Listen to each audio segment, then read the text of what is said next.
myself Vinay Mishra, working as a faculty in the Department of Mechanical Engineering in the college associated with AKTU. Today we are going to have a discussion basically on the subject that is the heat and mass transfer, the subject of BTech third year. इसके बारे में काफ़ी चीज़ें हम लोगों ने पहले भी डिस्कशन कर रखा है कि हीट एंड मास ट्रांसफ़र में बेसिकली जो AKTU का सिलेबस है इसके बारे में डिस्कशन हम लोगों ने काफ़ी डीपली किया है. Convection, force convection, free convection, conductivity और रेडिएशन के बारे में काफ़ी हम लोग पहले भी डिस्कशन कर चुके हैं. आज हम लोग थोड़ा सा आगे बात करेंगे रेडिएशन के केस में. इसमें पहले भी हम लोगों ने थोड़ा बहुत डिस्कशन किया था. थोड़ा सा इसके radiation exchange between the black bodies हम लोग जो डेरिवेशन उसको हम देख लेते हैं. बेसिकली हमारे पास दो ये पार्ट हैं. पहला पार्ट ये है A1 और ये हमारा दूसरा पार्ट है जिसका पर्टिकुलर एरिया जो है इसका वो A1 है. टेम्परेचर इसका T1 है. इसमें हम लोगों ने क्या एक स्ट्रिप ले रखी है dA1 एरिया की, यानी छोटी से तो टोटल एरिया है हमारा वो A1 है और उसमें से छोटा सा पार्ट हम लोगों ने रेक्टेंगुलर या हम लोग स्क्वायर के केस में हम लोग उसको मान लें एक छोटा सा एरिया उसको हम लेके चल रहे हैं, that is equal to dA1. ये हमारा कोई भी एरिया A2 है, करस्पॉन्डिंग टेम्परेचर इसका T2 है. इसमें एलिमेंट्री एरिया हम लोगों ने dA2 हम लोगों ने ले रखा है. A2 T2 A1 T1 ये बेसिकली नॉर्मल है. dA1 जो सरफेस है बेसिकली इसमें अगर नॉर्मल हम लोग ड्रॉ करें तो ये नॉर्मल हमारा इस तरीके से कुछ आएगा. इसी तरीके से अगर A1 के बारे में बात करें तो हमारा जो नॉर्मल है परपेंडिकुलर जो है वो हमारा कुछ इस तरीके से यहाँ पे दिखाया गया है. इससे पॉइंट जो डिस्टेंस है वो एक सिंगल लाइन से इसको हमने पॉइंट आउट कर दिया, मैच कर दिया है, कनेक्ट कर दिया है. अब हम लोग देख रहे हैं थीटा वन बेसिकली क्या है, the angle between this normal and this line. इस नॉर्मल और इस लाइन के बीच में जो एंगल हमारा बन रहा है दैट इज θ1. और इस नॉर्मल अगर A2 के लिए बात करें और इस लाइन के बीच में जो हमारा एरिया एंगल जो है वो हमारा बेसिकली है θ2. डिस्टेंस बात करें तो वो है हमारी r. Area at a distance r apart and the normal to these areas make angle θ1 and θ2 with the line joining them. Each elemental area subtend a solid angle at the center of the other. Let d omega 1 be suspended at dA1 by dA2 and d omega 2 subtended at dA2 by dA1. तो d omega 1 के बारे में बात करें, इसके बारे में discussion हम लोगों ने कर रखा था. वो क्या होगा basically dA2 cos θ2 upon r square, d omega 2 dA1 cos θ1 upon r square. Energy leaving dA1 in the direction given by the angle per unit solid angle. यानी यहाँ के इस पॉइंट से अगर हम लोग बात करें एनर्जी के लिए तो वो कितना होगा हमारा IB1 dA1 cos θ1. IB1 suffix में बेसिकली ब्लैक बॉडी इंटेंसिटी है ये. dA1 cos θ1 projection of dA1 on the line between the centre. अगर हम लोग इसके बारे में देख लेते हैं ये क्या है basically dA1 cos θ1 projection of dA1 on the line between the centre. यानी अगर हम लोग इसकी बात करें तो यहाँ से नॉर्मल जो ले रखा है हम लोगों ने वो ये नॉर्मल है. अगर इस नॉर्मल के परपेंडिकुलर एरिया की हम लोग बात करें, इफेक्टिव एरिया की बात करें तो यहाँ पे dA2 है या इसको लेके चलें तो dA1 है. अब हम लोग कौन सा एरिया लेके चल रहे हैं बेसिकली इफेक्टिव एरिया लेके चल रहे हैं dA1 cos θ1. यानी अगर इस लाइन के इसके अकॉर्डिंग तो हमारे पास एरिया है, इस लाइन के अकॉर्डिंग परपेंडिकुलर हमारे पास एरिया है, लेकिन अगर इस लाइन के अकॉर्डिंग हम लोग देख के चलें एक इफेक्टिव एरिया क्या होगा वो इस cos θ से हम लोग निकालेंगे dA2 cos θ2. इसी तरीके से dA1 cos θ1, dA1 cos θ1 A1 के लिए, dA2 cos θ2 A2 के लिए. Then rate of radiant energy leaving dA1 and striking on dA2 is given by Q12 which is equal to IB1 dA1 cos θ1 d omega 1. इसके बारे में ये question कहाँ से आई है, इसके बारे में पहले भी हम लोगों ने डिस्कशन कर रखा है. IB1 cos θ1 cos θ2 dA1 dA2 by r square. यहाँ पे हम लोगों ने क्या किया है d ओमेगा 1 की वैल्यू यहाँ से रखा है. तो d ओमेगा 1 की वैल्यू जब यहाँ से रखेंगे तो वो बेसिकली इस फॉर्म में जो इक्वेशन आएगी हमारे पास IB1 cos θ1 cos θ2 dA1 dA2 by r square. This energy is absorbed by the area dA2. Since both the surface are black, the quantity of energy radiated by dA2 and absorbed by dA1 is given by, यानी अगर dA2 के बारे में बात करें तो वो हमारे पास क्या है, जैसे यहाँ IB1 हम लोगों ने लिख रखा है cos theta 1 cos theta 2 dA1 dA2 by r square. उसी तरीके से अगर 2 बॉडी के लिए बात करेंगे तो IB2 cos theta 2 cos theta 1 dA2 dA1 by r square. ये क्वेश्चन हमारी 2 के लिए बेसिकली यहाँ पर आएगी। अगर हम इन दोनों को डिफरेंस ले लें Q12 1 2 माइनस 2, अब यहाँ पे देखने वाली बात है कि ये बेसिकली 2 1 है, DQ 2 1। यहाँ पर जो हम लोगों ने लिख रखा है यहाँ पे बेसिकली वो वहाँ से वैल्यू लेंगे, पिछली बार जो पीछे डिस्कशन कर रखा है वहाँ से वैल्यू लेंगे। तो कुछ चीज़ें हम लोग को कॉमन दिखेंगी वहाँ पे, dA1 dA2 cos theta 1 cos theta 2 by r square, ये कॉमन दिखेगा हमको। जो कुछ कॉमन नहीं दिख रही है सब्ट्रैक्ट करने के लिए हमारे उसको हम लोग इस ब्रैकेट में ले लेंगे IB1 माइनस IB2, वे IB1 is equal to EB1 divide by pi, IB2 is equal to EB2 divide by pi. अगर Q12 की हम लोग बात करें तो वो क्या होगा, बेसिकली इसी फॉर्म को उसको आगे बढ़ाते हुए dA1 dA2 cos theta 1 cos theta 2 divide by pi r square, और इसमें यहाँ पे इसकी वैल्यू रखेंगे यहाँ पे, तो वो होगी हमारी IB1 minus EB1 minus EB2 divide by पाई से डिवाइड करेंगे तो हमारा आएगा पाई r स्क्वायर। फिर से हम लोग देखेंगे उसको और एलेबोरेट करें, इस ई के फॉर्म को अगर हम लोग और एलेबोरेट करें अगर, तो हम लोग देखेंगे sigma dA1 dA2 cos theta 1 cos theta 2 T1 raised to the power 4 minus T2 raised to the power 4 divided by pi r square. The rate of total heat transfer for a total area A1 and A2 is given by, यानी total के बारे में अगर हम लोग लेके चलें तो हम लोग को इक्वेशन क्या मिलेगी, बेसिकली Q12 इंटीग्रेशन dQ1। हम लोग अभी जो कैलकुलेशन कर रहे थे वो बेसिकली एक स्ट्रिप के लिए कर रहे थे, dA1 के लिए कर रहे थे, या हम लोग कहें एक स्मॉल सेगमेंट के लिए हम लोग कर रहे थे। अब यहाँ पर हम लोग बेसिकली जो कैलकुलेशन कर रहे हैं, अगर हम लोग को पूरे एरिया के लिए हम लोग को निकालना पड़ेगा, अगर हम पूरी बॉडी के लिए हम लोग को निकालना पड़ेगा तो जाहिर सी बात है हमें इंटीग्रेट करना पड़ेगा।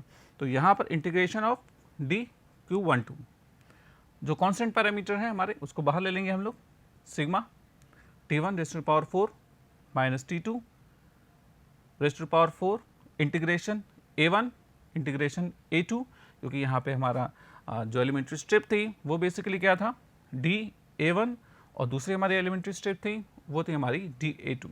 अगर उसको इंटीग्रेट करेंगे कैसे, किसके अकॉर्डिंग, टोटल एरिया, यानी dA1 का टोटल एरिया हमारा A1 हो गया और dA2 का हमारा टोटल एरिया हमारा A2 हो गया। इक्वेशन आएगी cos theta 1 cos theta 2 dA1 dA2 divide bye r square. Again the rate of radiant energy emitted by A1 that falls on A2, Q12 is equal to IB1 integration A1 integrate over A2 cos theta 1 cos theta 2 dA1 dA2 by r square. Again Q12 is equal to sigma T1 raised to power 4 integration A1 A2 cos theta 1 cos theta 2 dA1 dA2 by r pi r square. The rate of total energy radiated by A1, total energy अगर हम लोग बात करें तो Q1 is equal to A1 sigma T1 raised to the power 4। अगर हम लोग fraction की बात करें, hence the fraction of rate of energy leaving area A1 and impinging on area A2 is given by, यानी टोटल जो area A1 से जो चीज़ अमाउंट ऑफ एनर्जी हमारी निकल रही है उसका वो फ्रैक्शन जो A2 में इंसिडेंट हो रहा है उसके बारे में हम लोग बात करें तो वो हमारा इस रेशियो से निकलेगा Q12 divide by Q1 which is equal to 1 by A1 integration A1 integration A2 cos theta 1 cos theta 2 dA1 dA2 divide by pi r square.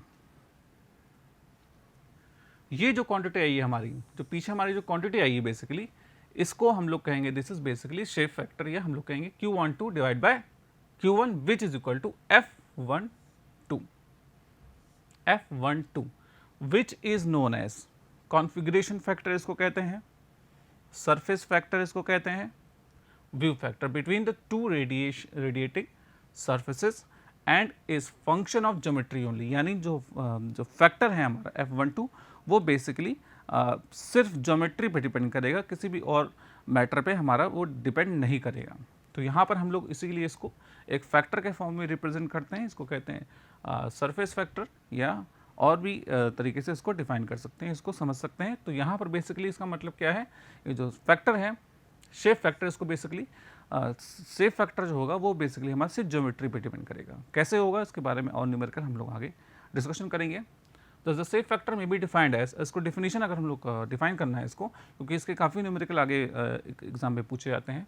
The fraction of radiative energy that is diffuse from one surface element and strike the other surface directly without no intervening reflection.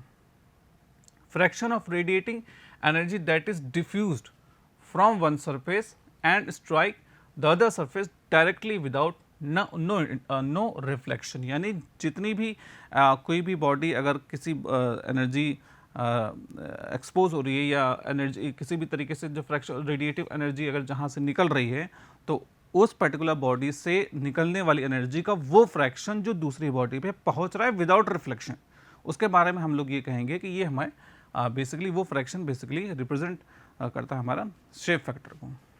Q12, अब यहाँ पे shape factor के form में हम लोग एक question लिखेंगे आगे। Q12 is equal to shape factor 12 A1 sigma T1 raise to power 4। इसी तरह Q21 की वैल्यू जो है sigma T2 4 integration A1 A2 cos theta 1 cos theta 2 dA1 dA2 pi r square. ये पीछे से हम लोग क्वेश्चन ले रखी है यहाँ पे। हम लोग ये बेसिकली क्या कर रहे हैं, जैसे हम लोगों ने एक वन बॉडी के लिए ले रखा था, अब यहाँ पे जो कैलकुलेशन कर रहे हैं बेसिकली हम लोग A2 बॉडी के लिए कर रहे हैं। Similarly the rate of radiating energy by A2 that falls on A1। हम लोग ने पहले क्या किया था, A1 से रेडिएटिंग एनर्जी निकल रही थी, A2 पे पहुँच रही थी। अब यहाँ पे the rate of radiating energy by A2, हम लोग इस पार्ट में क्या कर रहे हैं, A2 से रेडिएटिंग एनर्जी निकल रही है, A1 पे पहुँच रही है, ठीक है।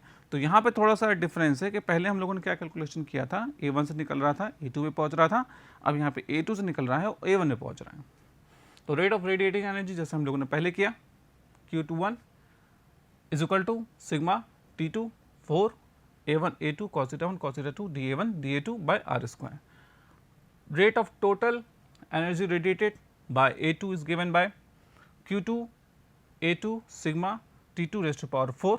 Hence the fraction of rate of energy leaving area A2 and depending on A1, यानी अगर हम लोग शेप फैक्टर की बात करें कि F21 की बात करें, यहाँ पे F12 का मतलब क्या है, अब यहाँ पे देखिए 1 से निकला 2 पे पहुँचा, 1 का वो फ्रैक्शन जो निकल रहा है 2 पर कितना पहुँच रहा है, तो यहाँ पर उसको रिप्रेजेंट कर रहे हैं F12 से। F21 का मतलब क्या है, 2 से निकलने वाला वो फ्रैक्शन जो 1 पे पहुँच रहा है, यानी यहाँ पर इसका सीक्वेंस का भी यहाँ पे बहुत बड़ा रोल है। यहाँ पे हम लोग 1 2 को 2 1 नहीं लिख सकते हैं और 2 1 को 1 2 नहीं लिख सकते। यहाँ पे इसका मतलब क्या है, 1 से निकलने वाला वो रेडिएशन जो फ्रैक्शन उसका 2 पर पहुँच रहा है, और यहाँ पे 2 से निकलने वाला वो रेडिएटिंग एनर्जी जिसका फ्रैक्शन 1 पे पहुँच रहा है विदाउट रिफ्लेक्शन। तो वो होगा basically Q21 divide by Q2 which is equal to F21। F21 is the shape factor of A2 with respect to A1, तो Q21 is equal to F21 A2 sigma T2 raise to power 4। अब ये हमारा basically क्या होगा, ये shape factor होगा 2 1 के लिए, बॉडी 2 के लिए। द अबव रिजल्ट, यहाँ से हम लोग इक्वेशन इक्वेट करेंगे तो हमारे पास कुछ रिजल्ट आएगा इस तरीके से, A1 F12 is equal to A2 F21। This above result is known as reciprocity theorem. It indicates the net radiant interchange may be evaluated by computing one-way configuration factor from either surface to the other. Thus, the net rate of heat transfer between the two surfaces A1 and A2 is given by this. Q12 is equal to A1 F12 sigma T1 raised to power 4 minus T2 raised to power 4. इसको basically reciprocity theorem के form में हम लोग लिखेंगे।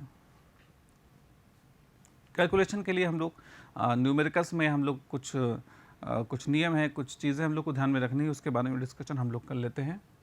For the calculation of shape factor for specific geometries and for analysis of radiant heat exchange between the surface, from the following properties will be useful. The shape factor is purely a function of geometrical parameter only. यानी जो shape factor है वो सिर्फ हमारा geometry पे depend कर रहा है। इसके बारे में डिस्कशन हम लोगों ने पहले भी किया। किसी भी और फैक्टर में उसका कोई भी रोल किसी तरीके से नहीं है, ये पूरी तरीके से ज्योमेट्री पे डिपेंडेंट है। इसलिए हम लोग ये कह रहे हैं the shape factor is purely the function of geometric parameter only. When the two bodies are exchanging radiant energy with each other, the shape factor relation is given by, ये हमारा इसके ये हमने पहले भी थ्योरम अभी डिसाइड किया कैसे ये फ्रैक्शन आया है, हमारे हमने पहले भी अभी देखा उसको, theorem of reciprocity.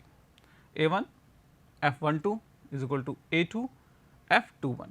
This reciprocal relation is particularly useful when one of the shape factor is unity, यानी किसी भी तरीके से कोई भी एक शेप फैक्टर हमारा यूनिटी हो गया तो ये फंक्शन बेसिकली हमारा जो इक्वेशन है वो काफ़ी यूजफुल होती है कैलकुलेशन के पॉइंट ऑफ व्यू से।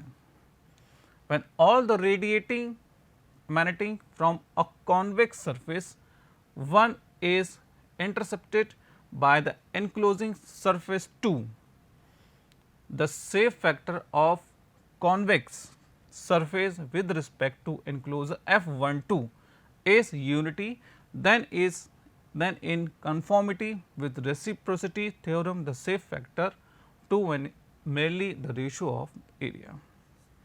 इसका बेसिकली मतलब क्या है, इसको हम लोग अभी आगे जब न्यूमेरिकल्स देखेंगे तो उसमें हम लोग बेसिकली समझेंगे और वहाँ पर देखेंगे कि इसका यूज़ कैसे हो रहा है और वहाँ पे कैसे उसको एक फैक्टर के लिए वैल्यू 1 ले रखी है और दूसरे फैक्टर के वैल्यू अपने आप एरिया के रेशियो के फॉर्म में हमारी आ जा रही है।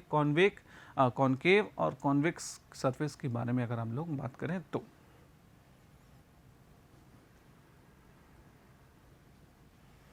a concave surface has a shape factor with itself because the radiant energy coming out from one part of the surface is intercepted by another part of the same surface. The shape factor of the surface with respect to itself is 1 F11। इसके बारे में भी एक equation हम लोगों ने ले रखा है अभी डिस्कशन करने के लिए, उसके बारे में हम लोग डिस्कशन करेंगे। फॉर अ फ्लैट सरफेस, अगर इस सरफेस के बारे में बात करें, अ फ्लैट और convex surface the shape factor with respect to itself is 0, F11 is equal to 0.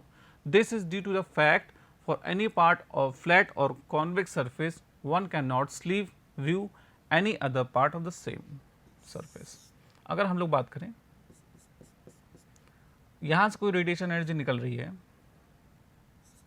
बाहर चली जाएगी, यहाँ से कोई एनर्जी निकल रही है रेडिएटिंग एनर्जी, वो बाहर चली जाएगी, यहाँ से बाहर चली जाएगी। तो इसके बारे में भी डिस्कशन हम लोग बेसिकली करेंगे कि इसका कोई भी पार्ट रिफ्लेक्शन होकर के इसमें नहीं आएगा। तो उसके बारे में डिस्कशन हम लोग अभी न्यूमेरिकल्स में करेंगे, देखेंगे कि इसका बेसिकली मतलब क्या है। F11 हम लोग 0 क्यों लेके चल रहे हैं। ये हमारा कोई दो प्लेन है राइट एंगल पे 90 डिग्री पे, ये है बेसिकली A2 एरिया और ये है basically A1 area. A1 area के दो पार्ट हैं A3 और A4, A3 और A4। रेडिएटिंग सरफेस, ये बेसिकली क्या है, एक रेडिएटिंग सरफेस है और रिसीविंग सरफेस है, यानी यहाँ से रेडिएशन होकर के यहाँ तक जा रहा है। तो यहाँ से होकर के यहाँ तक अगर जा रहा है तो अगर ये A1 है हमारा, इसको A1 ले लें हम लोग पूरे को और इसके पार्ट को हम लोग ये देख लें कि A3 A4 के फॉर्म में डिवाइड कर लें। तो बेसिकली A से लेकर के जो भी रेडिएशन निकल रहा है 3 के लिए उसको हम लोग कहेंगे F13 receiving surface A2। Radiating surfaces A1, अगर यहाँ से कोई भी पार्ट रेडिएशन का निकल रहा है यहाँ से और इस पार्ट पे पहुँच रहा है तो वो शेप फैक्टर का लिखने का तरीका क्या है, F14, यानी A1 से कुछ रेडिएशन निकला 4 पे पहुँच रहा है, उसका क्या फ्रैक्शन वहाँ पे पहुँच रहा है, यानी 1 से 4 के बीच में, इसीलिए इसको लिखते हैं 1-4। अगर डायरेक्शन चेंज हो जाएगी तो यहाँ पर भी ये सीक्वेंस हमारा चेंज हो जाएगा, 1-4 नहीं होगा, वो 4-1 हो जाएगा। तो इसीलिए यहाँ पर इसको बात को ध्यान में रखना है। If two surfaces A1 and A2 are parallel and large radiation occurs across the gap between them so that A1 is equal to A2 and all radiation emitted by one falls on other than this। ये basically क्यों है, basically हमारा area अगर बराबर है तो reciprocity theorem को अगर हम लोग देखेंगे तो वहाँ पर A1 is equal to A2 हो जाएगा। जो इक्वेशन हम लोग यूज़ कर रहे थे वहाँ पर बेसिकली इक्वेशन उस फॉर्म में रिड्यूस हो जाएगी। A1 हमारा कैंसिल हो जाएगा, एरिया का पार्ट जो है हमारा कैंसिल हो जाएगा क्योंकि वो हमारा जो एरिया है वो दोनों में कॉमन आ रहा है या इक्वल है। इफ़ टू और मोर सरफेस डिवाइडेड इनटू एरिया, अगर दो से ज़्यादा सरफेस के बारे में हम लोग बात कर रहे हैं तो उसको डिवाइडेशन कर लेंगे आगे फैक्टर के फॉर्म में, तो हम लोग इस तरीके से कुछ इक्वेशन हमारे पास आएगी जिसको हम लोग डिटेल में आगे हम लोग समझेंगे। इस इक्वेशन को देख लेते हैं। Assuming the sun to radiate as a black body, calculate its temperature from the data given below. The average radiant energy flux incident upon the earth's surface, solar constant that must be equal to 1380 watt per meter square, radius of the sun which is given 7.0 into 10 to the power 8 meter, distance between the sun and the earth which must be equal to 50 into 10 to the power 10 meter. This is basically question and हमें इसका solution निकालना है। क्या करेंगे, जो जो चीज़ें given है, जो भी चीज़ें फैक्टर्स पैरामीटर्स हम लोग को गिवन है उसको एक तरफ रखेंगे। सोलर कांस्टेंट हमारा गिवन है, the value of solar constant is given which is equal to 1380 watt per metre square. The radius of the sun is given which must be equal to 7 into 10 to the power 8 metre. Radius between the sun and the earth, radius of the sun is different, distance between the sun and the earth is different, यानी कि radius सन की अगर बात करेंगे वो अलग है, distance की बात करेंगे हम तो वो बेसिकली हमारा अलग है। तो यहाँ पर देखेंगे distance between the sun and earth 15 into 10 to the power 10 metre. The heat flow from small area dA1, ये बेसिकली सन है, इसमें एक सेगमेंटल एरिया हम लोगों ने dA1 ले लिया है, रेडियस हमारे गिवन है और ये हमारा अर्थ है, इसमें स्मॉल एलिमेंटल एरिया हम लोगों ने ले रखा है A2।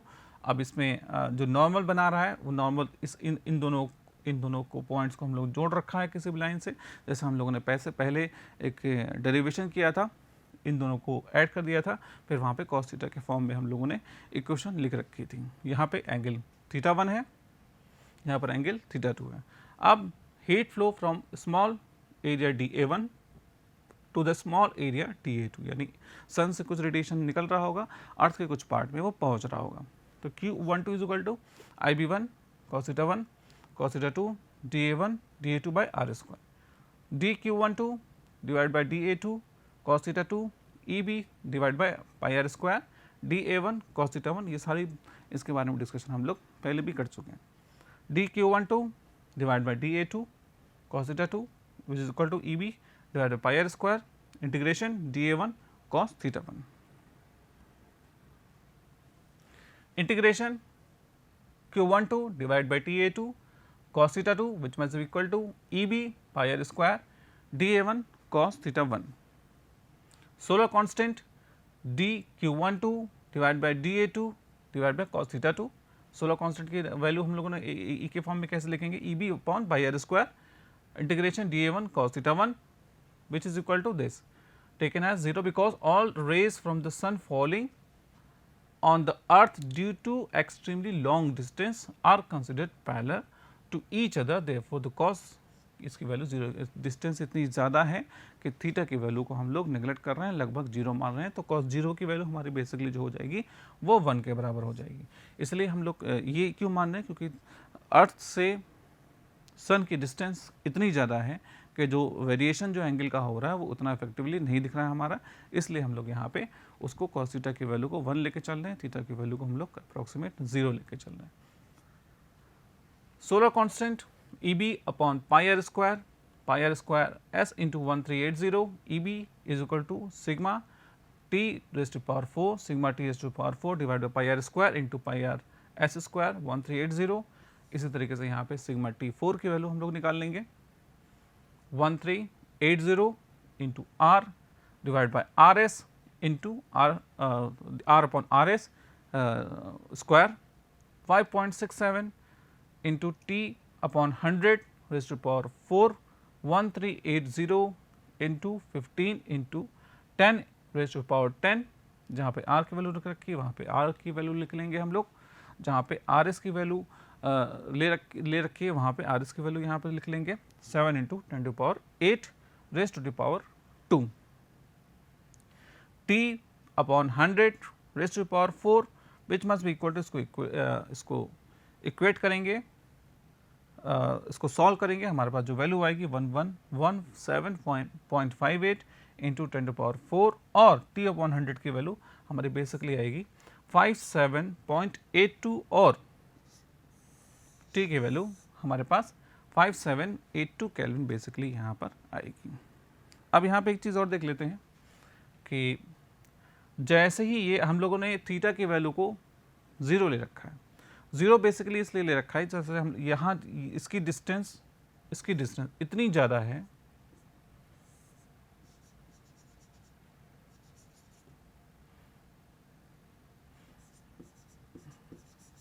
इतनी लार्ज डिस्टेंस है कि ये एंगल जो है ये अप्रॉक्सीमेट हम लोग इसको लेकर के उसका इफेक्ट हम लोग नेग्लिजिबल मान रहे हैं, इसलिए वहाँ पर थीटा की वैल्यू को हम लोग लगभग 0 लेके चल रहे हैं। इसलिए हमारे क्वेश्चन में यहाँ पे थीटा की वैल्यू को हम लोग 0 लेके चल रहे हैं। लेकिन पहले की क्वेश्चन में हम लोगों ने अगर पहले के डेरिवेशन को हम लोग देखें तो वहाँ हम लोगों ने डेरिवेशन में ये माना था कि थीटा की वैल्यू 0 नहीं है। थीटा की वैल्यू 0 ना होने का मतलब ये कि उसका इफेक्ट कुछ ना कुछ कहीं ना कहीं आएगा, और इसी तरीके से हम लोगों ने इक्वेशन के फॉर्म में उसको रिप्रेजेंट किया था और वहाँ पे डेरिवेशन में कॉस थीटा के फॉर्म में हम लोगों ने उसको वहाँ पे देखा था। और यहाँ पे कॉस थीटा की वैल्यू यहाँ पे इनपुट यहाँ पे नहीं दिख रही है क्योंकि यहाँ पे थीटा की वैल्यू को हम लोग अप्रॉक्सीमेट 0 लेके चल रहे हैं। तो इस तरीके से हम लोगों ने देखा कि कैसे शेप फैक्टर होता है, कैसे शेप फैक्टर को कुछ वैल्यूज़ में हम लोग 0 लेके चलते हैं। इसके बारे में डिस्कशन और डिटेल में जब हम लोग न्यूमेरिकल्स देखेंगे तो वहाँ पर हम लोग देखेंगे कि कैसे शेप फैक्टर को यूज़ होता है एक पर्टिकुलर न्यूमेरिकल्स में, कैसे हम लोग शेप फैक्टर का यूज़ करते हैं एक इक्वेशन निकालने में, न्यूमेरिकल्स में वैल्यूज़ निकालने में, रेडिएशन के फॉर्म में उसको फाइंड आउट करने में। तो इस तरीके से हम लोगों ने देखा और आगे के क्लासेस में हम लोग और डिटेल में हम लोग बात करेंगे। तब तक के लिए धन्यवाद।